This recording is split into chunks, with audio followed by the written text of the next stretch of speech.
Le ministre national des Affaires foncières séjourne à Goma depuis ce dimanche 16 janvier 2022 dans la soirée. Molendo Sakombi Aimé est dans une mission officielle qui consiste à superviser un séminaire qui va regrouper les agents et cadres de l'administration foncière des provinces du Nord et du Sud Kivu. La vision est qu'ils parviennent à s'approprier les différentes réformes dans ce domaine du foncier. Eh bien, je suis venu à Goma pour ouvrir et superviser le grand séminaire sur le renforcement des capacités des agents et cadres de l'administration foncière du Nord et du Sud Kivu. Il vous souviendra que depuis notre modeste arrivée à la tête de ce ministère, qu'il y a eu plusieurs réformes initiées par nous-mêmes. Alors il fallait donc cette appropriation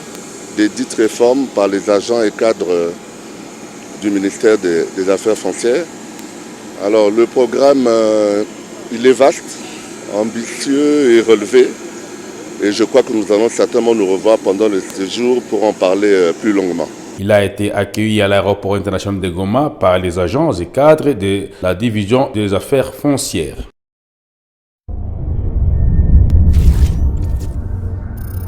Dans son allocution à l'occasion de la 6e session du comité de pilotage de la Commission nationale de la réforme foncière, consacrée à examiner et adopter le projet de document de politique foncière nationale, ce mardi 25 janvier au Pullman Hotel, le ministre national des Affaires foncières, Aimé Sakombi Molendo, en sa qualité de président du comité de pilotage, dit être fier des avancées significatives contenues dans ce document qui vient défaire les nombreux nœuds gardiens qui engourdissaient le système foncier de la RDC, tout en clarifiant les droits fonciers et immobiliers, les mécanismes de leur reconnaissance, leur certification et leur transfert. À la suite de cette validation, la DPFN va bientôt être proposée au Conseil des ministres pour sa validation politique qui le consacrera comme l'instrument principal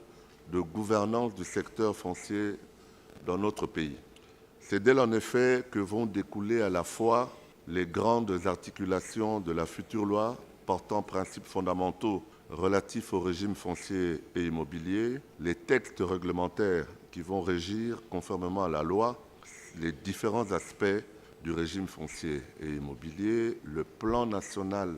foncier au titre d'instrument de programmation des priorités de la politique foncière nationale, les programmes et les projets qui vont assurer la mise en œuvre de ces priorités et enfin le cadre institutionnel de la gouvernance foncière. Pour le professeur Séverin Mogangu, consultant de la CONAREF, la production de ce document participatif et inclusif sur la politique foncière attendu depuis 2012 représente un objectif atteint sur les missions lui assignées. La lacune qu'il y avait dans la loi de 1973 concernant l'ordonnance qui devait régir les droits de jouissance sur les terres des communautés locales, cette lacune va pouvoir être comblée à présent parce que le document de politique, opérant suivant une logique de décentralisation technique, consacre la reconnaissance de tous les droits fonciers légitimes. Voudrait clarifier la situation foncière, le statut foncier des groupes vulnérables. Le document final de politique foncière devra être transmis par le patron des terres congolaises, Sakombi Molendo, au gouvernement pour arracher sa validation par le Conseil des ministres et son entérinement par décret du chef du gouvernement, Samalou Kondé. Signalons que ces assises ont connu la participation de quelques membres du gouvernement de ce comité de pilotage, des partenaires et consultants du ministère des Affaires foncières, ainsi que des personnels du cabinet du ministre.